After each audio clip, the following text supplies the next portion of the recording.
కేంద్ర ప్రభుత్వం ప్రతిపాదించిన డీలిమిటేషన్ బిల్లు విషయంలో తమిళనాడులోని డిఎంకే పార్టీ ఒక మెలిక పెట్టింది. కేంద్ర బిల్లులో తమ డిమాండ్లకు అనుగుణంగా 3 కీలక మార్పులు తెస్తేనే తాము ఈ బిల్లును సమర్థిస్తామని డిఎంకే స్పష్టం చేసింది. దక్షిణాది రాష్ట్రాల రాజకీయ ప్రాతినిధ్యానికి నష్టం వాటిల్లకుండా ఉండాలనే ఉద్దేశంతో డిఎంకే ఈ షరతులను తెరపైకి తీసుకొచ్చింది. 1971 జనాభా లెక్కల ఆధారంగా లోక్సభ స్థానాల కేటాయింపుపై ఉన్న ప్రస్తుత గడువును మరో 25 సంవత్సరాల పాటు పొడిగించాలని డిమాండ్ చేస్తుంది.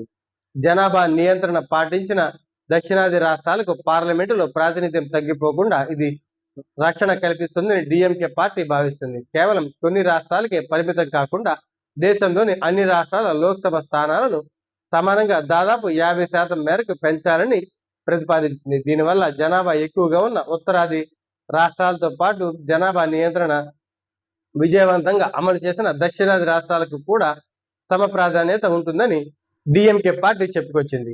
డీలిమిటేషన్ ప్రక్రియలో ఎలాంటి అస్పష్టత ఉండకూడదని, ప్రతి రాష్ట్రానికి భవిష్యత్తులో దక్కే లోక్సభ స్థానాల సంఖ్య ఎంత అనే దానిపై ముందుగానే ఒక స్పష్టమైన షెడ్యూల్ను బిల్లులో చేర్చాలని కోరుతుంది.